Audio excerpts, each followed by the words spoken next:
Hi, gang. Bob Bobing with you to turn the pages of The Mystery Project. Our series is Peggy Delaney by James W. Nichol. Any big city newspaper columnist tries to believe they have a handle on their life, on their city, and on their feelings.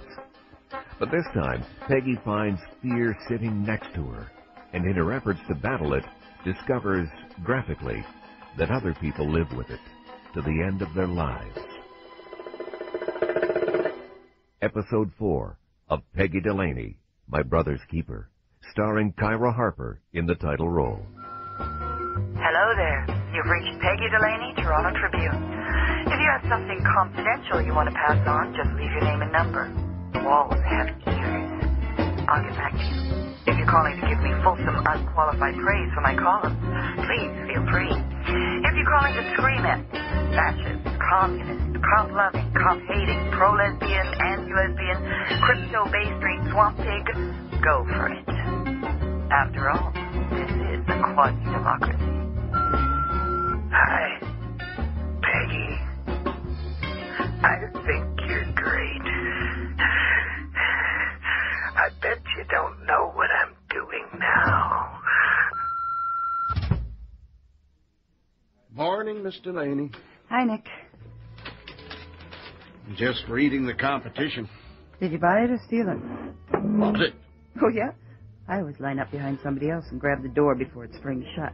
That way I can read the other paper and drive them into bankruptcy at the same time. I can see it's going to be a long day. Just checked my voicemail. My breather's back. No kidding. Morning, Peggy. Hi, Charlie. And what can I get you this morning? Oh, just orange juice. Okie dokie. And a glass of water to watch out my ears. Oh, you bet. A little sloppy, was he? The breather? Not to mention demented. What is it with men? Meaning? Meaning, why would he want to do something like that? I don't get it. Women don't do things like that. So, how's Amber? You're not answering my question. That's because there isn't an answer. Men just do things. It's called the residual reptilian brainstem, I think. Great. So how's Amber? Terrific. How long has she been here now? And why haven't I met her? A couple of weeks. Long enough to celebrate her 15th birthday. And you will. Make you feel old? Nope. Makes me think of all the things I've missed, though. So, you can make it up. In 4 months. She's going back to Vancouver at Christmas. She has a gold stud in her nose. Really? Mm-hmm. Well, it's no big deal, but it's one of those things I've missed, you know? Like her coming to me and saying, "What do you think, Mom? Do you think I should get a gold stud?" What makes you think she'd have asked you in the first place? I bet she didn't ask her stepmom. I bet she did. But you're right. She doesn't talk to me. Not really. I thought it was all right at the time. A civilized career arrangement. I was always around, birthdays, holidays, as much as I could be, but I think she thinks I abandoned her. And in a way, she's right. I did. I feel, whenever I look at it, I just want to hug her forever and bawl my eyes out. So between the two of us, it's kind of weird. Sounds like it's going to be a fun 4 months.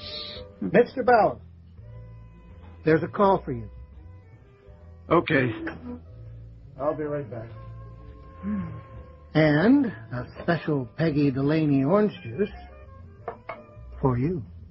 How many shots in there? 1 or 2? 2. Oh, good. I look that bad, huh? Breakfast.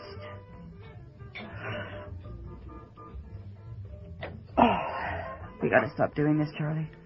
Anytime. Okay. See you later. Have to leave. Oh, what's up? Why? I don't have a column yet. Oh, it's just another one of those wacko husbands. Did his wife in. Great to be working the city beat, isn't it? I'll come with you.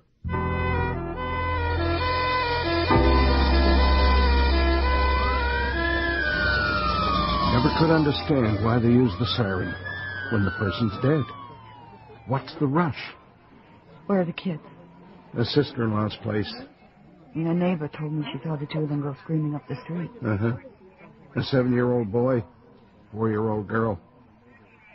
There's blood all over. Uh-huh. Look, there's no column here for you, is there? Why don't you... I'm all right. I'm a newspaper reporter, for God's sakes. I've seen worse. What was that cop telling you? Same old things. The husband, one Ted Appleby, wasn't supposed to be anywhere near her. She had a court order. He'd assaulted her pretty badly a year ago. So he drags her out of the house. The two kids chasing him. Slits her throat right here on the front lawn. And waits for the cops. Uh-huh. Look, I think I'm going back to the office.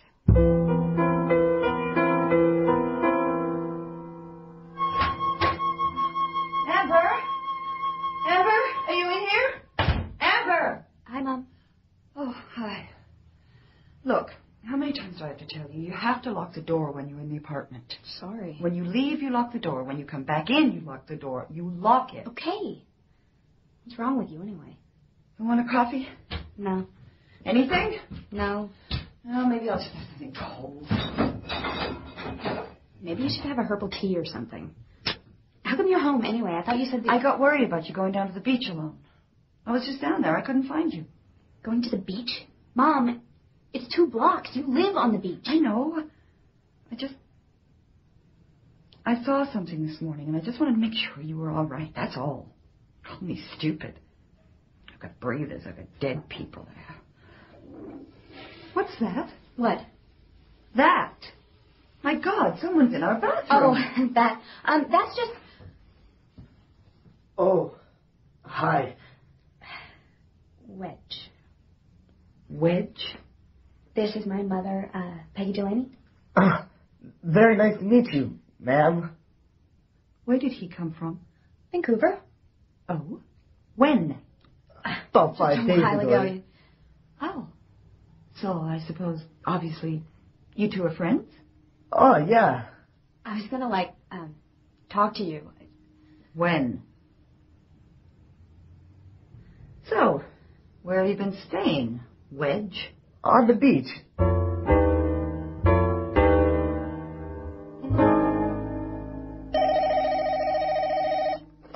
Cinderella Cleaning, your spill is our thrill. Oh, hello, Mrs. Zayowski. Wednesday? I thought the party was... Oh, it's 3 days earlier now. How could you do this to me? No, I'm just kidding, Mrs. Zayowski. No, I'll send Raymond and Larry over there first thing tomorrow.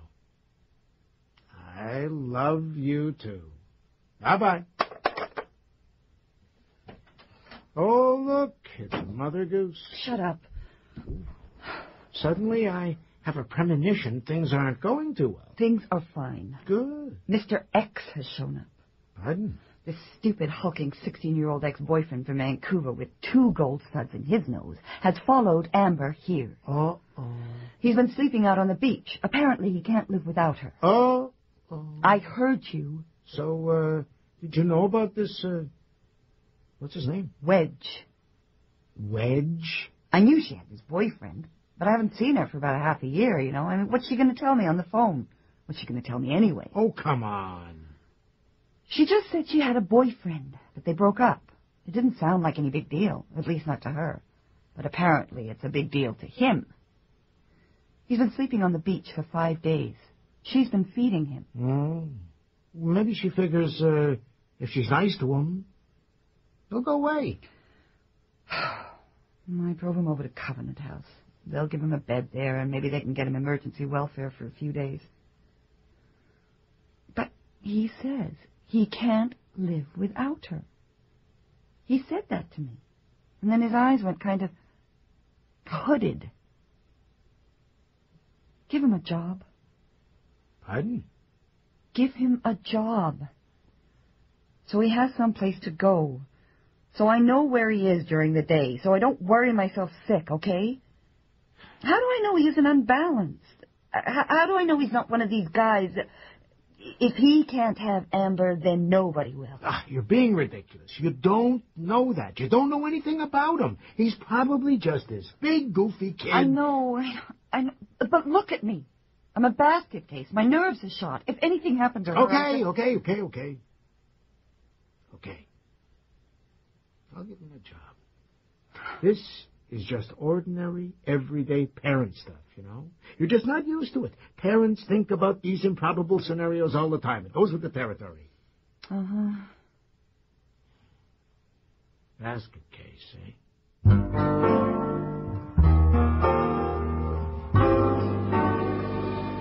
Hi, Nick. Peggy? Look, I'm sorry I cut out of there this morning. It wasn't very professional of me, but I thought I was going to lose my cookies. Well, that's okay. I want to follow that story up. Why? To prove I can. And, well, reptilian brainstem, it's just not good enough, is it? Good for you. So what's going on so far? Nothing much. The guy's in jail. They'll be taking him over to the Clark for psychiatric assessment later today. But you won't get near him. Nobody will. Probably for years. His brother, by the name of Lance Appleby, apparently he's a bartender at Isaac's over on Young. I haven't been in there for a while. Well, he showed up just after you left. At first he just stood there, like he was in shock. Then he collapsed, fell right over. Then one of the boys from TV News tried to help him up and get him on camera at the same time. You know TV. Tell us how you feel. He went berserk. Tried to throttle the guy. The cops had to haul him off, threaten him with arrest. Then he jumped back into his car and tore off. No shape to be driving anywhere. Got his home address? Not yet. I've got the sister-in-law's address, where the 2 little kids are. Tell you the truth, I've been stalling. I hate these kind of things as much as you do. I don't want to go over there. I know. I'll go.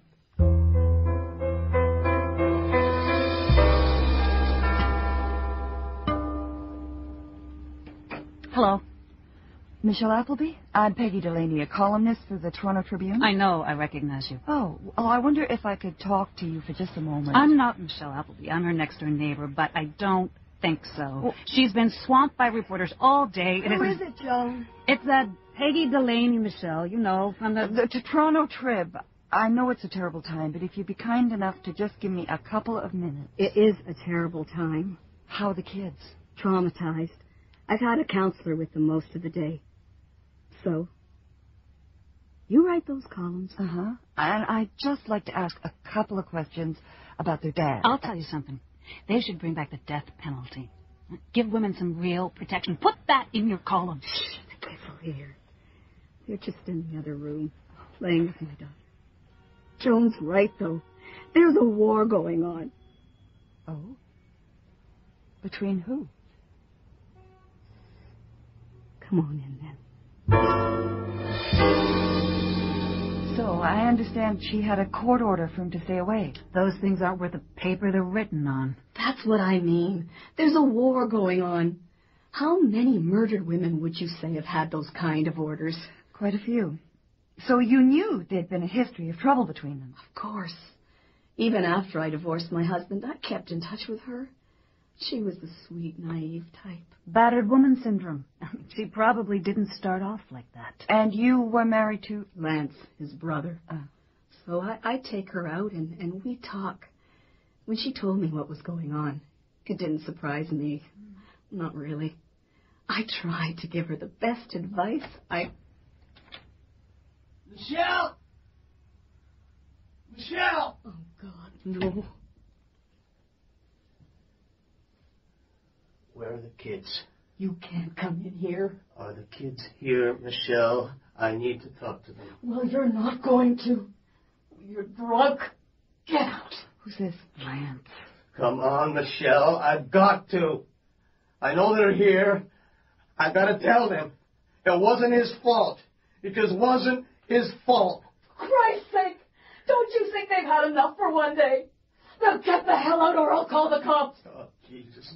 Jesus! If you have any feeling for those children, get out! Oh, God, I'm sorry. I'm so sorry. Go on. Go. Just do as she says. It just wasn't... It wasn't his fault. Then whose fault was it, Lance? God's? I'm going after him. You see what I mean? It's a war! Lance, wait up. Who are you? Promise not to knock my block off? Oh, okay, sorry. Bad choice of words. I can't. Shh, it's okay. You'll be okay. There's no way you should be driving, you know. Who the hell are you? Well, for openness, I'm sober enough to drive. That's my car there. I'm Peggy Delaney. I'm a reporter. Just my luck, eh? Come on. Leave your car here. You're almost out on your feet. Let me drive you home. I want to talk to those kids. I know. That's my car there. The trick is to remember where you left your car the next morning. I'll remember. This is a problem of yours, is it? There's been a few times. I've decided it might be better to call a cab. That's only being smart. Uh-huh. Did you see your brother? Did they let you talk to him? A bit. Yeah. God. Yeah. Did he have anything to say? Anything to say? Not really. No, not really. They'd shot him up with drugs, you know. Sedated him. Uh-huh. Only nothing worked. He was still talking away. Nothing made sense. He was way up there. He was flying.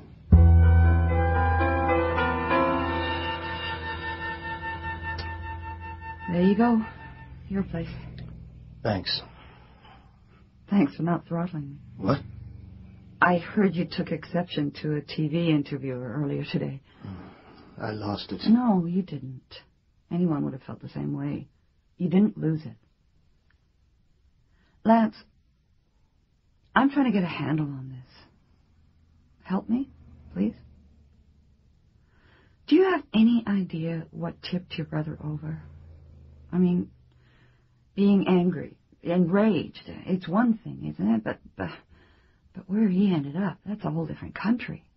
And it happens a lot. I'd say we report women murdered by estranged husbands, boyfriends, one every couple of months.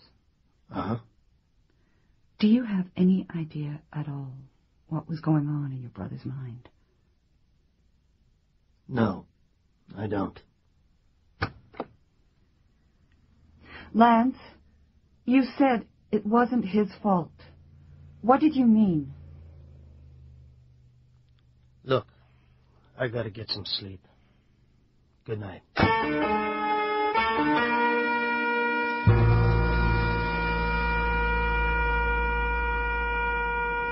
Make you feel better? What? After selling newspapers on the back of his Mets for a few days, to come to the funeral. No. How about you? No. Lance isn't here. No, he isn't. You'd think he'd be here. Yeah. I wonder why. Hi there, bartender. Oh. Hi. And chief bottle washer. Just doing up some glasses. It's slow in here. Yeah, right now. We get the after 5 crowd. Uh-huh. What can I get you? Gilby's, double, on ice straight up. A woman who knows what she wants. You weren't at the funeral. Nope. Wanted to be, but I just couldn't. Here you go. Thanks. How come? Because I didn't trust myself. You know, to not fall apart, that kind of thing. Right. I understand. No, you don't. I guess not. Thanks for the ride the other night. Okay. How you doing, anyway? Oh, I don't know. Okay. One day at a time, I guess. That's what they say, eh? Yeah. You did find your car the next day? Yeah. And how are the kids? Are they still at Michelle's? They're not good. Not so good. No, they're at their grandparents' now. Did you ever get to tell them what you wanted to the other night? That it wasn't their father's fault? No. And I won't. It was stupid. They're just kids. Would have confused them, screwed them up, even more. I'm an adult. You can tell me. What is it, Lance? Why wasn't it his fault? You have to tell someone, don't you? Because it was mine. It was my fault. But you weren't there. No, I wasn't there. Oh, Jesus. I gotta get out of here for a few minutes. Can you just leave? Yeah. Eddie, back there, he'll cover. Can I come with you? Yeah. I haven't sat in a park for a long time. I sit in the one near my place all the time. Do you? Want one? No. My brother, Teddy, he was the baby in our family. Always looked up to me for some reason. Mm-hmm. Well, I wasn't always a fill-in bartender. I owned my own club not that long ago. The Hornet's Nest. Up on Mount Pleasant? That's right. I think I've bent my elbow in there once or twice. That was my place. Opened in 86. Lost it in 94. Recession? Divorce. Oh. Michelle. You met her, right? She cleaned me out. How'd you manage that? Because I kept the club. 100%. Gave her everything else. The house, cottage, investment fund. Because the club was my livelihood, you see. I needed the club to survive. Then, it started. Over Jan. Our daughter. I thought we'd agreed on joint custody, and then Michelle filed papers. She said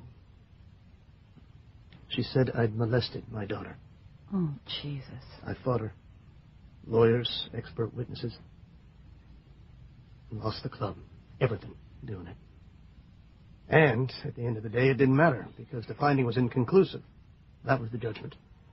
They could not determine conclusively whether I was or was not a sexual pervert.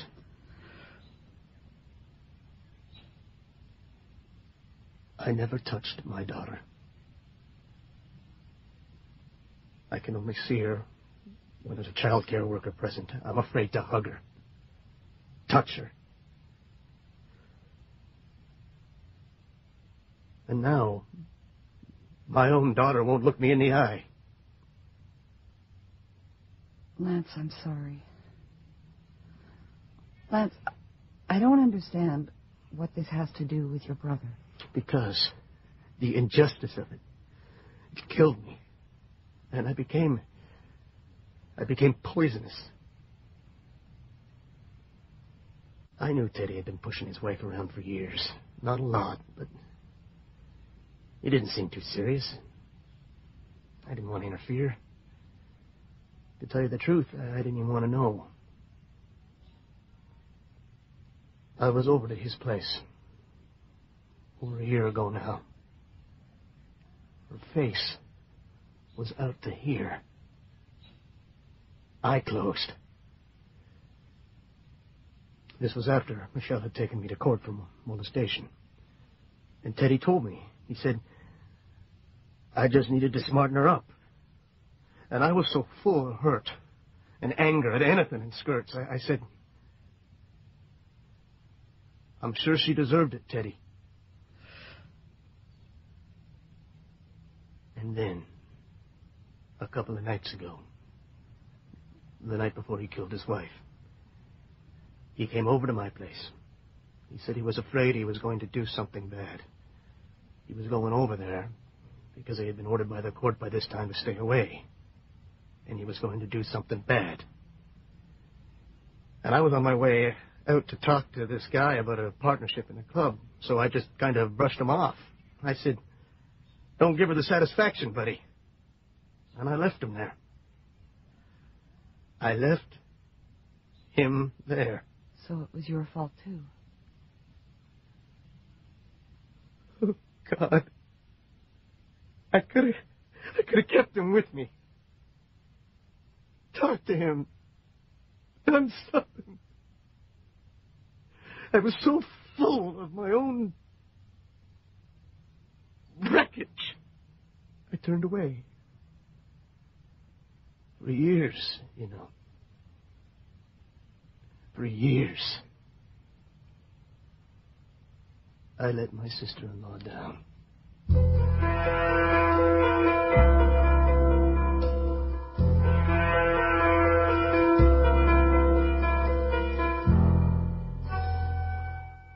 You've been listening to My Brother's Keeper, the latest episode of Peggy Delaney by James W. Nichol.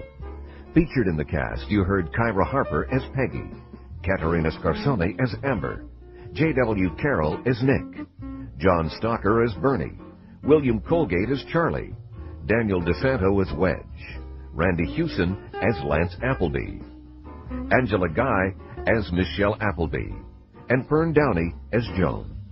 The music was composed and conducted by Milan Kimlicka. The recording engineer was Greg DeClute, with sound effects by Drago Grandich.